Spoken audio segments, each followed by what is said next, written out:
Greetings and welcome to another episode of Master Phil in Your Corner. Actually, we're embarking on season 5 and we have episode 128 today. And today we're going to have a very special guest, friend of mine that I met on the blocks. And actually, our season will be airing very shortly from what I can see.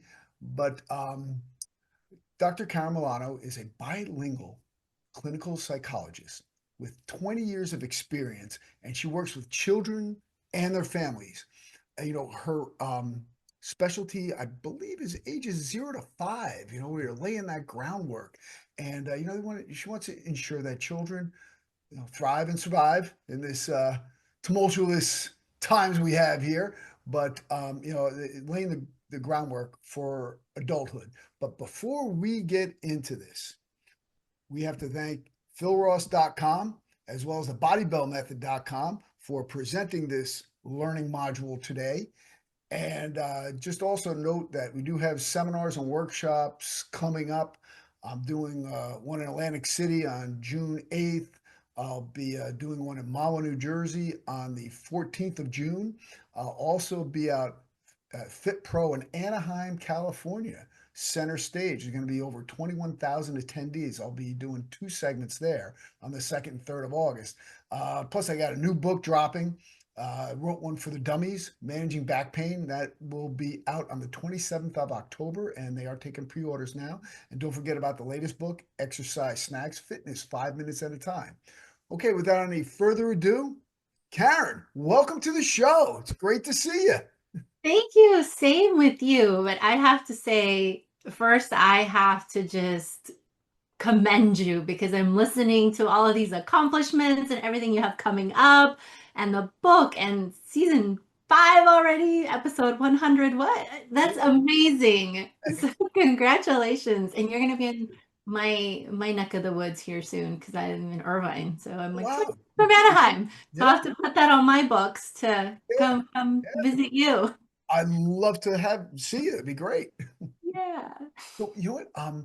You have a very interesting program. And when we met out at the blocks, and I was listening to what you had to say, and then of course, I follow you on social media, and I see what you put up there, and you bring up some very, very important points.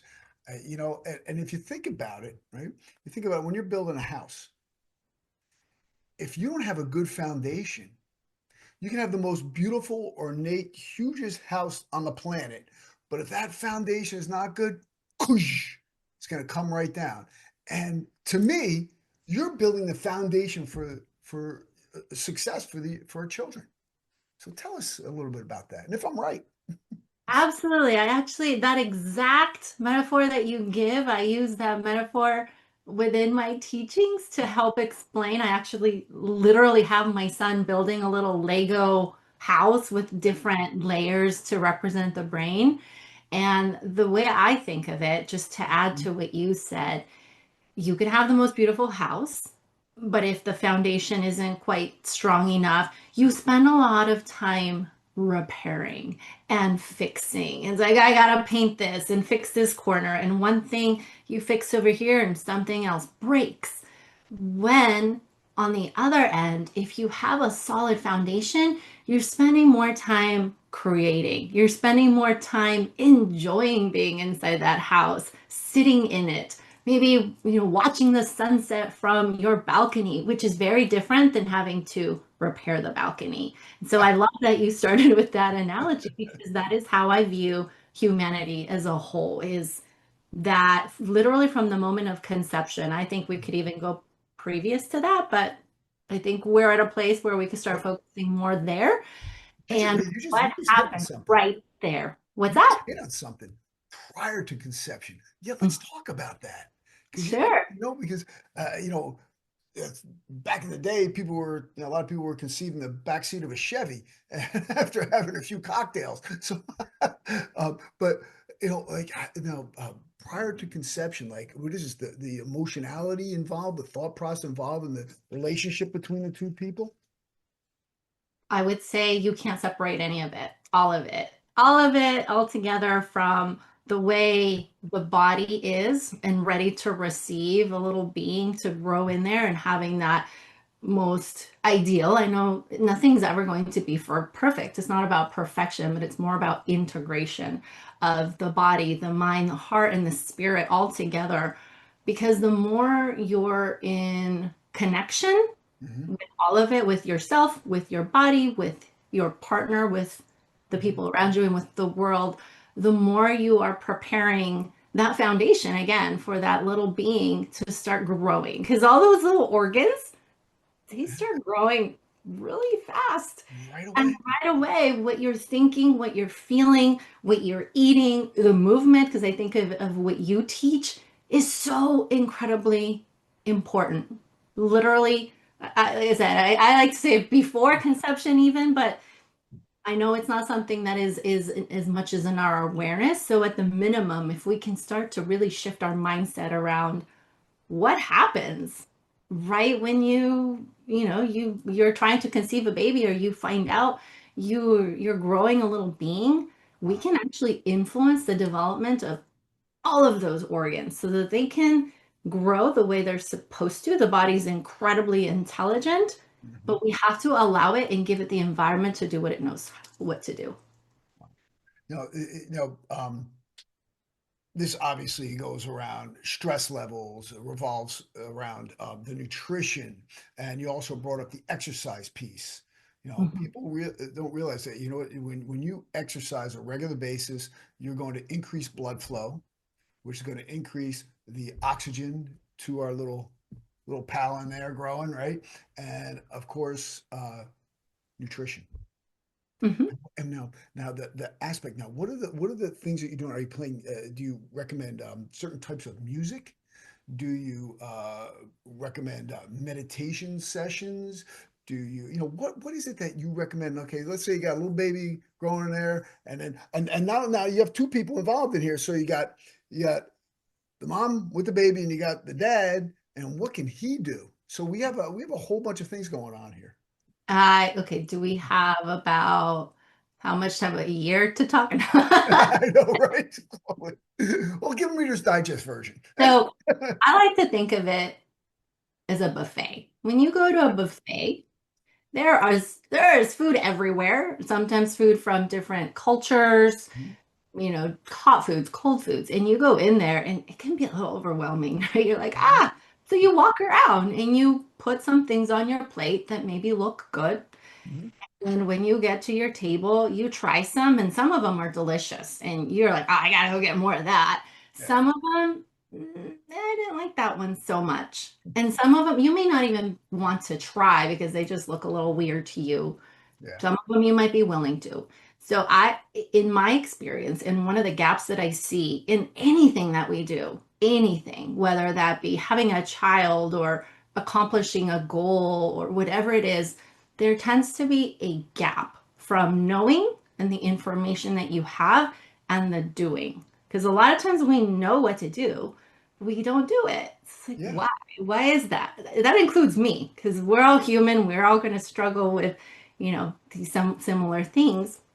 And in that in between is the connection piece. There's a disconnection between the knowing and the doing because we're not necessarily doing things that are in tune with Hmm. who we are. And so let's say that it was meditation. Okay. I can recommend, I think meditation is phenomenal, incredible. I do it every day. However, if you are in a place where you're forcing meditation in, you're not checking in with yourself. You're not stopping to see, okay, is it that I don't like meditation? It's really not for me. And maybe there's another method or something else I could do different. Or is it that there's a fear or something or a block that keeps me from meditating? Because there's often going to be a block that keeps us from implementing the knowledge that we have. And so I always like to fill that gap with really dropping into your heart and checking in with that's your inner compass. The way you feel is going to direct what you do next. And so if you really stop and take a moment to check in with yourself, okay, I'm feeling frustration around meditation because it never works for me. I've tried it, it doesn't work, nah, right?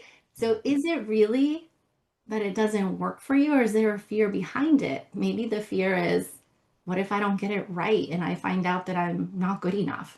What if I'm not worthy enough? What if I do get what I want and it feels like a heavy responsibility? Hmm. And so it's really tapping in, because when you tap in before you implement, you start to find things or blocks or beliefs that we have about ourselves that typically come from childhood Yeah. that we're ready to release and let go Now, of. now, do you find that some people have both, or they may have one or the other, or sometimes even both, a fear not only of failure, but sometimes a fear of success because of the new responsibility that comes with that success? 100%. I don't think, uh, obviously, this is an opinion, but I think that every single human being has both. And oftentimes it's the fear of success, the fear of the unknown. And so, what our brains like to do, because our brains are so loyal to us, they like to, whatever your belief is like, yes, we will make sure that we only look at those things that support your belief. Right, And right. so if your belief is, I'm too scared of what's on the other side, or for example, maybe people will reject the new version of me and I won't be loved, or maybe I won't know how to upkeep it and I'll find out I'm a failure. Whatever it is, your brain will follow. And so the brain likes predictability. The subconscious likes to keep us safe. It's just a protective mechanism. It is meant to be protective, but it keeps us in the comfortable, even if the comfortable is really awful and we don't want it anymore. Well, is there something to be said for getting comfortable being uncomfortable? Oh, I don't know that the two exist. It's more being, I would say, okay being uncomfortable. There you go. Every time you step into that discomfort, Mhm. I don't know. This is me, but I don't think it necessarily feels comfortable, because if it felt comfortable, You, it would be easy. yeah. But it's more about, to me, it's more about observation and awareness, right? So I am really uncomfortable right now. No judgment. It's like, okay, I am expanding. This is a moment of growth. This is a moment where, what if it actually works out? What if I get to the other side? What if I don't die? And so it's with that awareness of just Yeah. allowing the feeling, Mhm. and it has a message. Usually there's a message behind it, and having a conversation with it. Like, what is this discomfort I'm feeling? Like, why is it that I can't get myself to the gym? And every time I'm in there, I'm like, I'm uncomfortable being there. And I don't know if I can get through that next repetition. Mm. So you know, Talk to I'm that. I'm hearing you say a lot of things. Mhm. All of it makes sense. But the things that, how important are the words that we say to ourselves? How important, what type of impact does that have on our behavior or shaping our personalities and behaviors? Our bodies, everything, our subconscious, it's always listening all the time. And so I love that you bring that up, because I would say it's incredibly important and up really high up there. It's hard to monitor what we're constantly saying, but Mhm. it's easy to feel. It's easy to feel uncomfortable, to feel scared, to feel doubt, to feel fear, to feel bored. And so when you use your feelings as that compass, and like, I'm feeling off. Now you pay attention to what you're thinking. Yeah. What is it that you're saying in that moment that you're feeling off? Mhm. And maybe most of the time it's not even true. It's not Yeah. even Yeah. true. And I would say we say things to ourselves that we would never say to any other human being ever. It's like, oh my gosh, if I said this to anybody else, what kind of human am I? But we say it to ourselves. Why is that okay? And so I love that you bring that up, because we are programming our brains all day long.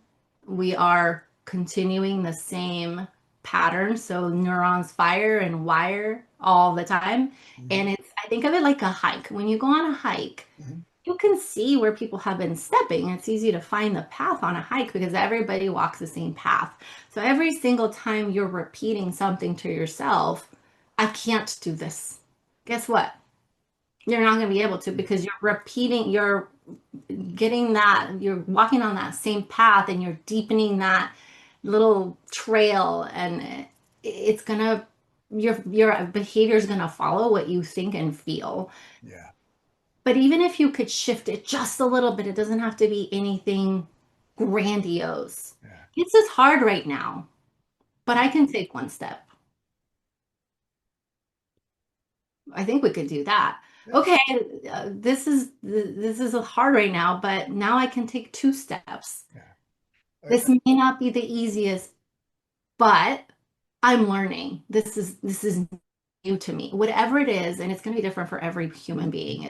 Yeah. What it has to resonate with you, and you have to believe it, because I think you hear often out in the world like, "Oh, just think positively." Yeah. It doesn't work like that, because if you don't believe it, it's Right. useless. You have to believe it. So even if you could shift that thought by 1%, Hmm. and I promise you that that 1, 2% next time is going to be another 2%, and then another 2%. And Exponential I growth. think you've already shifted Yeah. significantly.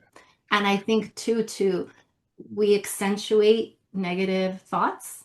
Yes. Like our brain, the stats are wild. It's like 80 something percent of our thoughts are negative all day Hmm. long.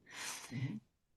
So what if we actually accentuated the thoughts that feel good, and we actually pay attention to when we feel good? Like, ooh, I feel good right now, and celebrate it and Yes. just really sit in it and milk it, because that's also going to train the brain to start thinking different. Oh, we have a new belief system here. This is great. Now I'm going to start to pay attention to the things that match it, and then your actions will start to follow.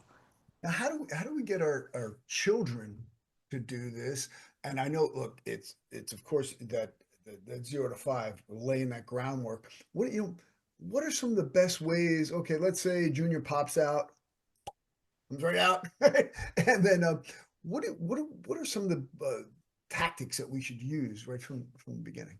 Absolutely. So the first 5, 7 years of life, our brain is in a state of hypnosis, full on state of hypnosis. And so our subconscious is being programmed, our brains are being programmed. So no matter what we hear, feel, it's not just what we hear, but even just the energy around, because everything is energy, and little ones are going to be the best able to perceive it, Yes. anything sensical, energetic. And so even if they don't understand our language, Mhm. even if they have no idea what we're saying because they're, 2 months old, they can feel your energy. Yeah. And so really being mindful, it's very integrative, because it's what you're saying to yourself, what you're saying to others. They're listening, they're picking up on that, and their little brains are being programmed to believe that. And so if we say something like, "Hmm, in order to make money, I have to work really, really hard."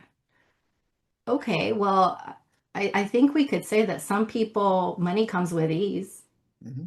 and they don't have to work incredibly hard. That is a belief system. And so if you from a very young age hear that, you're going to believe that in order to be successful, you have to have, it's all external achievements, or you have to do these things, when a lot of it is internal and within you. And so what you're saying, they're believing. Like if you're talking about relationships, Yeah. relationships are difficult. It's really tough to get along with others. That's what they're hearing, and that's what their brains are getting wired. So from that moment, they're going to start to their brains are going to look for evidence to support that belief. Wow. Even when we think about working out, like, oh, it's impossible to lose weight. Mhm. It's genetics, or whatever you say to yourself, they're going to hear that. Their brains are going to, pin that. Okay, this is the belief that we're going to develop. And their brains are going to look for evidence to support that belief. And so we start growing up with beliefs that were never ours to begin with. Because the reality is that every single human is divine, magical, and we have the capacity to do things that I think we haven't yet been able to see. But that's because all these belief systems, we've grown up with them and have boxed us and put us in a Yeah. place where we Part don't of see like the capacities and capabilities that we have. we And so put the ourselves. idea is to, from the beginning, if we could really shift the be more intentional with Mhm, what our kids grow up believing about themselves, mhm, mhm. then they're not going to spend all this time that we do as adults trying to reverse these belief systems and thought processes that keep us from achieving the things we want. Yeah, but many times we wind up putting ourselves in the jails of our own minds, and we put limiters on ourselves. There was one thing, I was at this seminar years ago. Oh God, I'm talking maybe 25, 30 years ago. And it's a martial arts seminar. And there was a paradigm, there was a shift in the paradigm of martial arts training back then, and it became, I want to say, a lot softer. Honest, it became softer than the system I was brought up in. And the the instructor was up there. Oh yeah, when who's leading the workshop? He goes, yeah, and when the kids do their form, we all stop and clap, right? And I'm like, okay, well, excuse me, yeah. What if they do the form incorrectly? He didn't know how to answer me because I'm not going to go and reinforce that. I mean, I grew up in a system that was much tougher. My instructor, if you tested and you didn't do the form right, it's okay. Go home now. And the test, say, okay, go home. You're done. No correction or nothing. Right. Hey, done. So, and obviously there's got to be somewhere in between there that Absolutely. probably Right. will cultivate a better, learning atmosphere. But, um, you know, I was wondering, like, like we don't want to give these children a false sense. So how do we make it Mhm. real? Like, say, hey, listen, you know what? Okay, you're 5'1". You're probably and you're whatever. You're probably not getting a basketball player. Maybe we don't want to encourage them to do that. I Okay. mean, heck, I'd Well, love to play in the NBA, but it'll never happen. Yeah. I'm going to support and challenge what you're saying. That's what we're here for. I would say that first piece of, do we want to celebrate if something is done incorrectly or teach them to do something that we don't necessarily think is ideal? Mhm. No, not necessarily. The idea is that you provide children with a safe space to fail, where failure becomes normal. Like, so what? So what if you fell? So what? Boom. Who cares? Huge, huge, huge. Safe. It's It's huge. like, I love you whether you fall or you don't fall. But I'm going to allow you to fall because life is full of adversity and this is how we learn and this is how we grow. And you're going to fall and I'm going to be right here to hold that space for you and allow you to feel and learn and shift. And to me, it's about teaching children how to take adversity and difficulties and see them as an opportunity for growth. That's I what it is, right? absolutely love that. I absolutely love that because you know what? If you're afraid to fail, if you don't experience failure, what's going to happen when it happens? Because it's going to happen. You're going to fail. And if these kids aren't prepared to handle that failure, it's going to be devastating. Mhm. It's going to be devastating. I believe that's a massive issue with this like helicopter snowplow situation that's going on. That oh, you can't feel pain.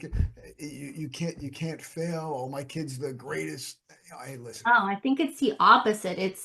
I hope and my wishes for our planet, I would say, is that we allow feelings to be present because at least the way a lot of us grew up, including myself, Mhm. if I am too happy, I'm too much, I'm too loud, I'm not modest enough, like bring it down, tone it down. But if I'm too sad, too angry, oh no. So then what the hell? Where do we go? Right? Like I can't be too happy, I can't be too sad, I can't cry, I can't. What do you do? We are feeling beings. Yeah. That is our compass. And there is nothing wrong with positive, we'll call them positive or negative feelings. They're all wonderful because they're all giving us information and data about what we want, what we don't want, guiding us to the things that we love, the kind of life we want to have. They guide us to let go of beliefs that are not ours to begin with. Yeah. And so to welcome them in and invite them is beautiful. It's not about like putting them under the rug. It's actually let's feel. It's about what you do with the feelings. Yeah. It's okay to be mad. It's not okay to go punch someone in the face, but be mad. How Yeah. can we be mad and honor that feeling and figure out a way to use it to learn from it? Like, okay, cool. Like, why was I triggered? Something triggered me there. There's a reason why. And there's usually a core belief within there that leads us to feel whatever we feel because we're the only ones that give any situation meaning. Otherwise we wouldn't feel anything about it. It would be like, okay, whatever. So what can we do to take those emotions Mhm. for our kids, as adults, as parents, and transmute them? Like, okay, cool. I see that. I honor, I'm angry. Get in touch with your body. What do you need to do when you feel angry? Well, first of all, emotions get stored in your cells, especially when we shove them under the rug. So maybe we need to move our bodies. Maybe we need to release. Maybe we need to shake it out. And, you know, a lot of it, again, goes with what is it that you're eating to support when you are feeling angry? Like, we need foods that are going to give us the neurotransmitters, the chemicals that help us to calm down. And so, all in all, it starts to become this integration of the mind, body, heart, spirit, all of it connected. And it's learning how to integrate it all together. Yeah. And that to me, it sounds of hard. It's actually a lot easier than we think when we learn how to do it, when we have a formula to go through it. And little by little, because I don't believe in this world of everything happens overnight. Like, no, this is a journey.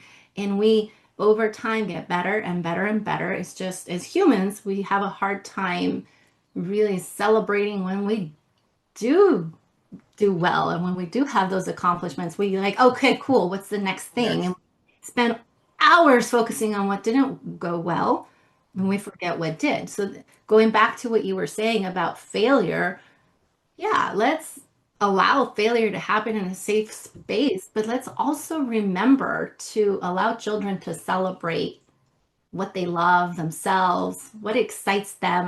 My son was in basketball, Mhm. or is in basketball, and we were watching one of the games. And as a parent, I still have outdated belief systems that I'm working through letting go of. And I'm thinking, like, why isn't he making that shot? Like, what? We've been practicing this, and this is, in my head. And then I'm like, hold on a minute. I'm feeling triggered. This is mine. This is not his. This is my trigger. And I sat with it and I'm like, what is it? Is it that, why am I so triggered? I'm like, well, is it that I feel I'm not a good enough parent because he's not picking up what I'm teaching him, or I'm not getting across to him, or what if I'm letting him down? Whatever it is. And when I stopped and I had that awareness, I was able to take a step back and I was able to look at other things. I'm like, you know what? At the last game, he wasn't as aggressive. He's more aggressive in the sense of really grabbing the ball and not being afraid of the ball and being able to dribble it down the court and not passing it as quickly and taking his time. I'm like, he's doing that really well this week. And last week he struggled with that. So why am I focused on the baskets when I could be focused on this, newfound skill that he had that he needs before he starts making those shots? And so it's really taking a step back and seeing, like, okay, I could go to him after and yell at him for not making baskets. Like, oh my God, you need to practice your baskets. Or I could take some time to really celebrate, like, wow, I noticed you were really handling that ball well. And like, you ran down the court with it. And all of a sudden you start to see him light up because he knows this. He believes in it. He knows that he's like, yeah, mom, I was really just focusing on dribbling that ball. That was my only focus during that game. And I was like, oh, see, he knew it. But if I came and said, you're not making the baskets, he's not going to trust himself is in his desire, because we all want to do better. He had a plan, he had something intrinsic that Mhm. excited him, which was to focus on getting that ball up and down that court and handling it. And so that was an example of me, in my perception, not allowing him to also follow his joy and his passion. Had I stepped in, now he starts to wonder, well, maybe I wasn't focusing on the right thing. Well, maybe I'm not good enough. Maybe, and then you start to develop all these beliefs. But like with not making the baskets, it's like, Yeah, and he did say it. He's like, "Ah, man, I really didn't make those baskets." Okay, well, what'd you learn from it? Yeah, I think my next goal is I'm gonna start just shooting baskets at the court and I'm just gonna practice that piece. Okay, cool. Yeah, there you go. It was like so different than what Yeah. it could have been. Do you think that people, children and adults, sometimes look at their children or their parents through a lens? 100%. And that's the lens of whatever belief system is inside of you. Always. It's always, we always think it's external, but it's internal. Everything that we do, say, feel, think, it's all in here Yeah. within us, and we just project it out. Hmm. But we have control of all of it. It's just learning how to influence and how to learn how to go inward instead of externally because our worth is within, not externally, not ever. And so, yes, Hey, just on a different, I meant to ask you this before, but mhm, where'd you come up with the name Lumitot? Lumitot. absolutely, absolutely. Am I saying it correctly? Yeah, Lumitot. Lumitot. Yeah. Yeah, And I I got the tot part. Maybe I got the Lumi part, but I want to hear it from you. I wanted, well, first I wanted to be really unique and different. I Mhm. like to stand out. Thinking, well, when people Google this, I don't want to be down the list of 300 names. So I wanted something really unique because if you Google it, it doesn't exist anywhere else. Yeah. So it was half of it came from the word illumination because I believe that children come into the world illuminated and it is our job to allow them to continue to be illuminated Mhm. and taught obviously little beings. And then there's an owl in my logo. I Nice. wanted my grandmother, it was a big part of my life when she was present and alive. She passed away many years back, but she's still a guidance to me. And so when I had my logo created, I wanted either owls or leaves because she loved both. And the owls incorporated to represent her, and which is great because owls are also wisdom and Yes. Yes. going into the unknown, which Mhm. ties back to what we were talking about is the unknown. Being uncomfortable with the unknown keeps us from moving forward. And so knowing that, getting to a point where the unknown is not scary, I think for all of us would be amazing, is to be able to be okay with Yeah. not knowing what's going to happen tomorrow and being more present in this now. Because when we do that, and when we just follow what feels good to us, follow our excitement, the next step shows up and then the next step. You, And so I wanted to tie that back to what yeah. you're saying about, a short basketball player. Right. And this is the challenge piece. It's like, Yes. what if? Yeah. What if actually a 5 foot basketball player actually does really great? Spud Webb. And that's where I think if we follow our excitement and we follow that inner guidance and like, you know what, I feel really good about doing this thing. Okay, Yeah. why not? Do it. Maybe that leads to something unknown. And it's the unknown to us that can be scary. Well, just for me personally, I'm 5'10", and I used to foul out of every basketball game I was in, so I went to wrestling and wound up doing pretty well there. So But let me ask you though, were you really excited about wrestling? I loved it. Okay. And was basketball as much of a passion to you as I was wrestling? young. I was young when I would foul out like every game. Uh-huh. And so maybe the basketball piece was to get you to the wrestling piece and you Maybe. needed to try that first. And that's where there is no mistakes is because always it leads us to that next step. But I believe there could be a child that will surprise us, or maybe they're already That's out there that's, I, I you was know, like they're out, they're like, right. no, this is my thing and I'm gonna do it, and they excel at it. And I so again, it's like I've been following that internal mhm, passion and desire to do what feels exciting. I think we yes. forget to have fun and enjoy. Yeah. The things you brought something up, and I think this would helps people enjoy things a little bit more. You brought up being in the present moment Hmm. and enjoying that moment and making the best of it and doing it instead of thinking about tomorrow and so forth. You know, there's a word that I really try to remove from my vocabulary, and it's called worry. Yes.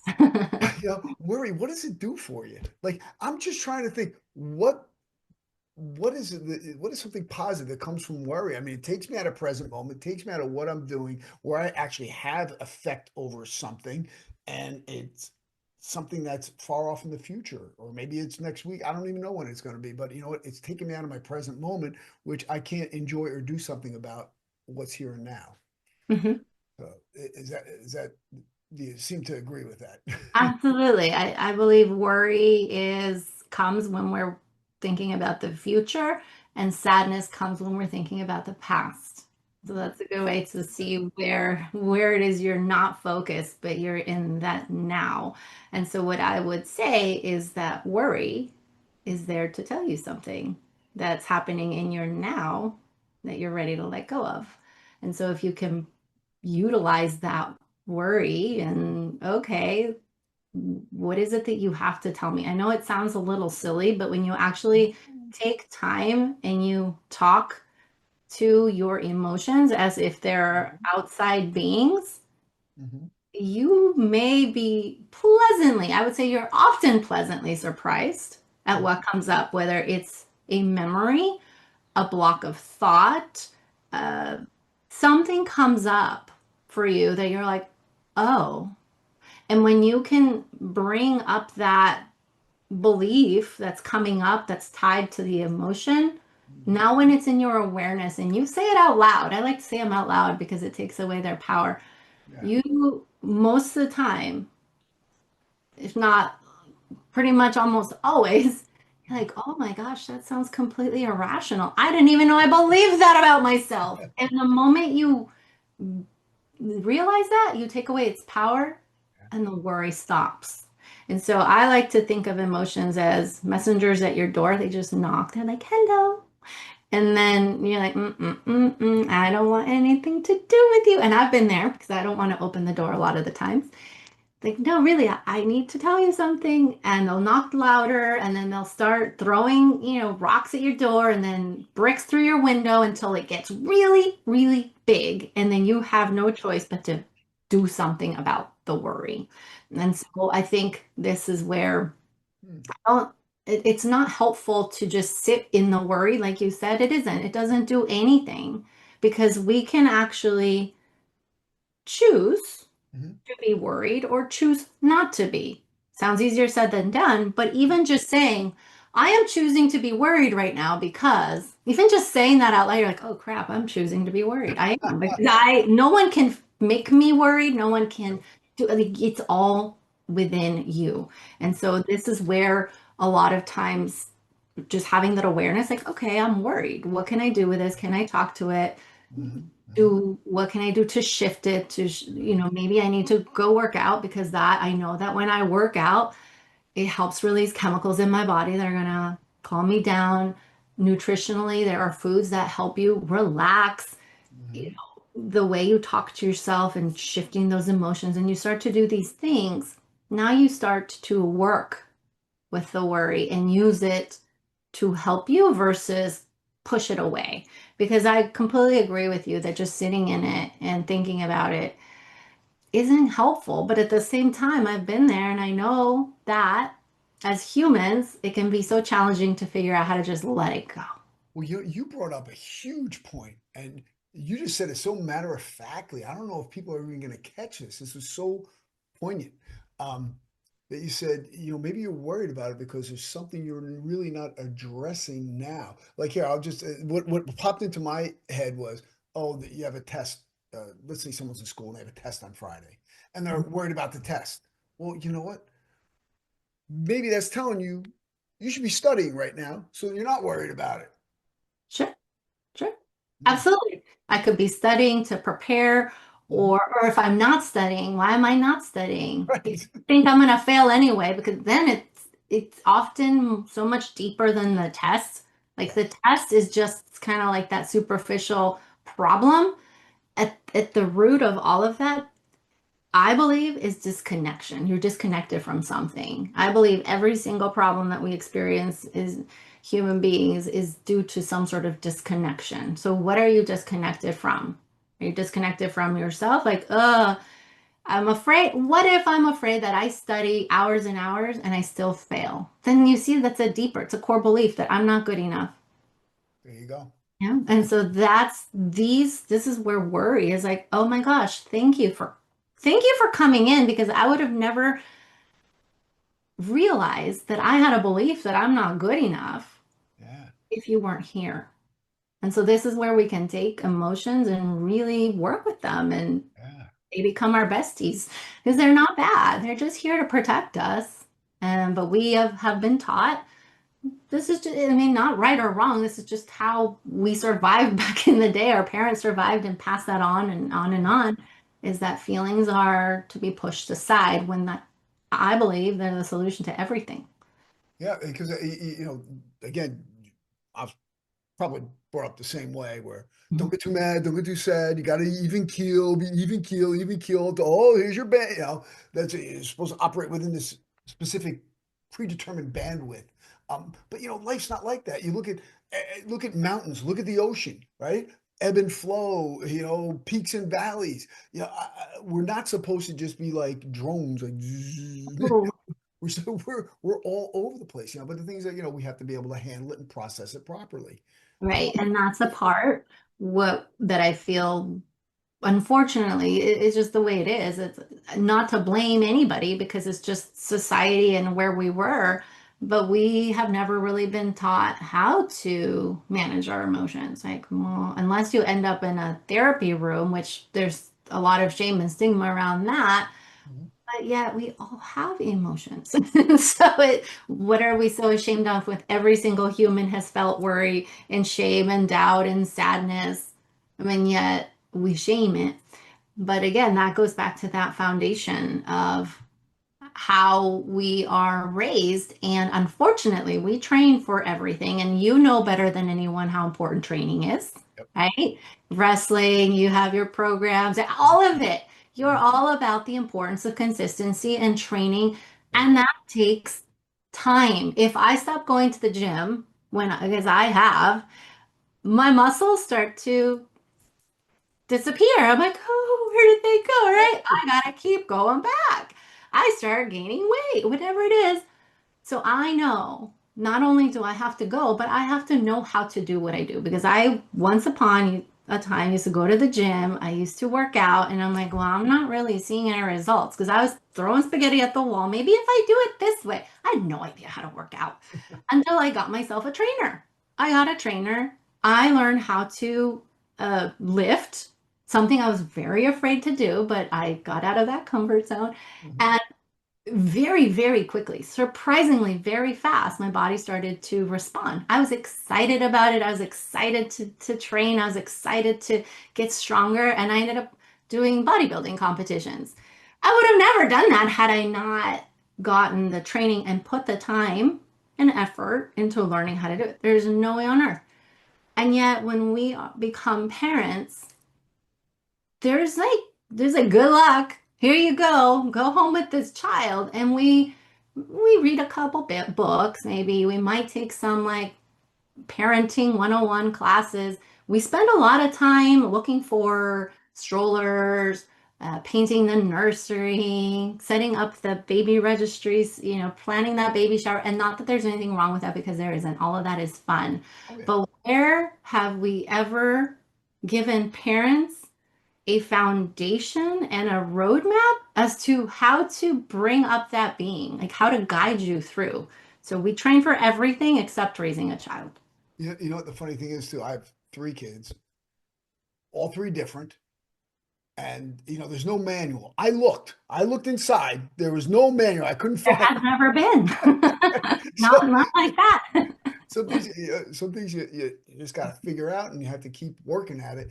And the things that doesn't happen overnight, just like I'd have people come in. Oh, I want to lose 50 pounds in a month. I go, yeah, well, it's not sustainable. It's not going to be done in a healthy way, and nobody gets cured overnight. Nobody gets makes elicits any or affects any type of positive change that's going to last overnight. It takes time. And it seems like what a lot of things you're saying is, hey, you got to chunk it, Hmm. take Hmm. it in pieces, take it in pieces. Like how do you eat an elephant? one bite at a time. You know, it doesn't happen overnight. People have to understand that, and they have to trust the process and Mhm. embrace the process. Right. And I think there's a paradox right there because I agree with that. And at the same time, I've seen some magical things happen overnight, but that only happens when, like you said, you trust and embrace the process. When you do that, and I think that's what happened to me when I was working out, I didn't, I was terrified. I was like, oh, there's just a bunch of men over there lifting. Like, I'm gonna look ridiculous as a woman. Like all these thoughts that come into your head that are not real and the fear. So I listened, I worked through that. And then once I started doing it, and every day I got a little bit better, what I noticed is once I let go of the fears, they were gone. Like, I don't care who sees me, who doesn't.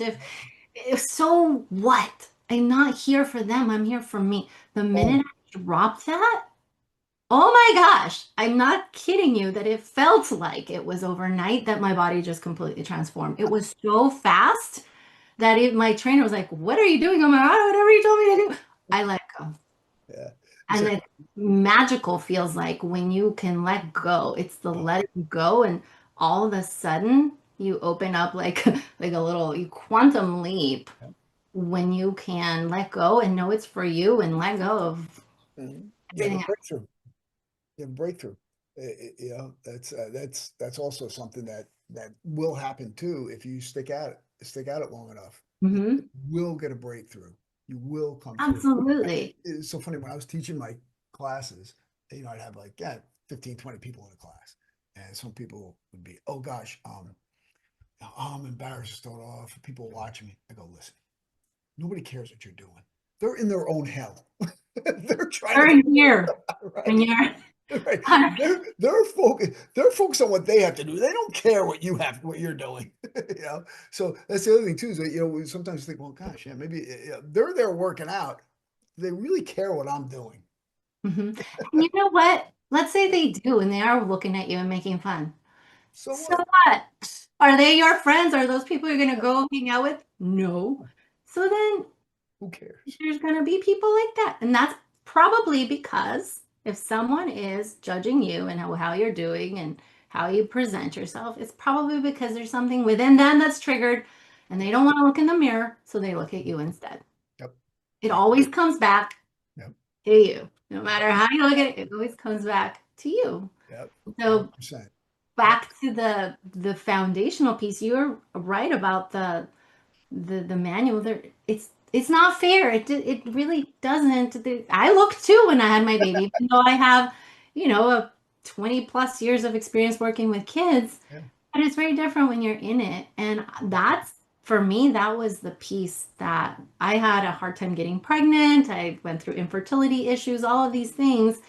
And one, I overcame all that. And then I had my baby, and oh my gosh, there was just so much going on. It was just a reminder over and over that I felt like I was broken. Like there was something wrong with me Yeah. because I couldn't get pregnant. So there's something wrong with me. All of these beliefs that kicked in. But what I realized is like the color of the nursery, it did not help me manage what I was feeling as a new mom. The stroller that sat in my garage, it did not help me really manage how to co-parent with my spouse at the time. And whatever was going on and how I raised that little one, the bottle, while it was helpful, it just really didn't prepare me for parenthood. And that's when I had my breakthrough. I thought, oh my gosh, like I do this for a living. I help parents become better parents. But typically, parents only came to me when they were at their worst. Usually you don't go to get professional help until you're at your worst and you're literally sitting Yes. against the fridge with the ice cream or whatever comfort food and you're crying and it's like messy. And I thought that was not fair. Like there's so much wonderful information and with advancement in technology and so much that I wanted to bring Hmm. to this world what didn't exist, which was that manual, a roadmap, but not just something where I just told you what to do because that didn't seem fair because everybody's unique.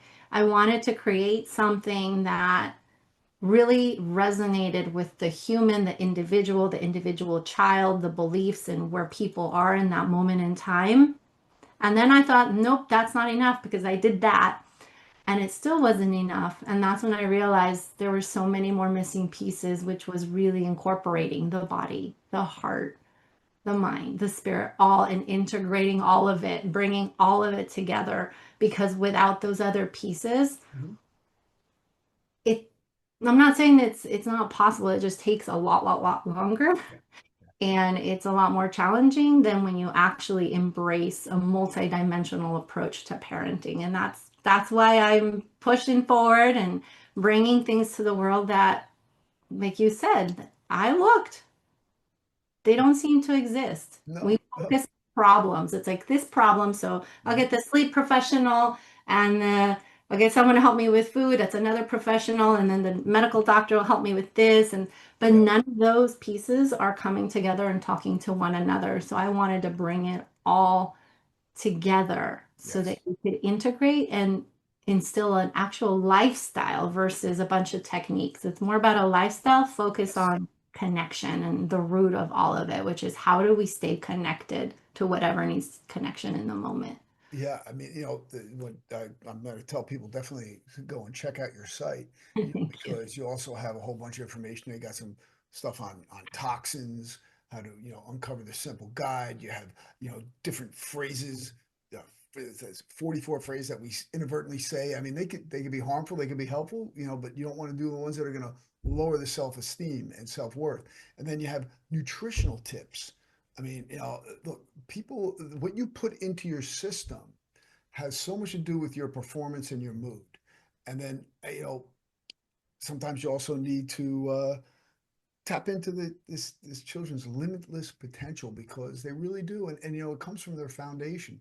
I mean, these are some incredible ways to look at a child rearing as a holistic Mhm. approach between the mind, the body, the spirit, the food. There's so much involved, and the thing is that I think that if people go and have like this roadmap, they have an idea of what direction to go, and I think they're going to avoid a lot of problems. That because if you don't have a good groundwork, you don't have that good foundation, you're going to have issues later on. And it's Mhm. better to deal with it and set the foundation right, so we avoid the issues. We can enjoy, we can grow, we can maybe, instead of having a ranch, maybe we have 2 or 3 stories. Absolutely. And we spend more time creating because I do believe like all those movies out in the world about, we think of the Tom Brady's and we Yeah. think of the Steve Jobs and all of these people that have Einstein or these brains or physical abilities that only make it in the movies. I can't wait. And I may or may not live to see it. We'll see. But where we get to the point where we're not making those movies because we've realized that every single human being has the same level of potential to do those things. You Wow. just have to learn how to tap into them. Yeah. So how can people get in touch with you? I know we have the Lumitot site, but Yes, I maybe would say people. that I'm all over the place. The LumiTot site's usually the best place that if you go to lumitot.com, there's a free resources where you mention some of the free resources that I have. Tips and guides are in there. There's also a really lovely quiz that helps you as a parent determine how deep is your connection with your child and gives you tips on how to improve that connection. I'm on social media is always Lumita or Dr. Karen Molano. I've got both going on so that I try to make it as easy as humanly possible for people because we don't need any more complication in life. No. So through socials or the website are the best way to reach me. I'm about to launch a workshop, Connected and Confident, which teaches parents, it's a 3-day workshop, how to deepen your connection and have more confidence as a parent. And the main tool I use to do that is infant massage. So I actually teach you how to massage your little one. Wow. And it's all focused on the self, the child, and really learning how to connect and deepen that bond. And so I'm excited about that one. That one is just coming out. Mhm. And yeah, that's how you can learn more about my ecosystem and I'm always happy to provide any. value support however I can. And so, yeah. Sounds fantastic. And just let you know that and let the audience know I will be including the URL as well as the social media links when I post the broadcast. So it'll be easy to find. So, but Thank you. Karen, it was great to see you again. And I mean, our season 17 should be coming out Yes, momentarily, right? it should. It should be coming up really soon. I'm excited. Yeah. Cool, And cool. I'm super excited, like I said, about everything you have going on. You mentioned a book that's coming out, and I want to make sure I write that one down because Sure. I want to look into it. Uh, the one is called, I wrote it for the dummies, Okay. and it's called Managing Back Pain for Dummies. And I enlisted a good friend of mine, the guy's brilliant, um, Dr. Patrick Roth. He actually wrote the book, The End of Back Pain. I gave him the exercise for that. He was my personal client for like over a decade. And he's a neurosurgeon, chief of staff at Hackensack and on the board at another Great. Anglewood. So we wrote the book together, and can't wait for it to come out. It's a very holistic approach, just like you're doing, but to managing back pain. I love that. I think that's super important. And I hope we can come full circle and I can bring you into my ecosystem because I do love to bring in experts into that ecosystem for parents because we do better when we have that support in that village and we learn from each other. So, Absolutely. Well, thank you for being a guest, and I look forward to getting this up and out. Um, Other than that, thank strength. you. I Oh, my pleasure. appreciate Strength and honor.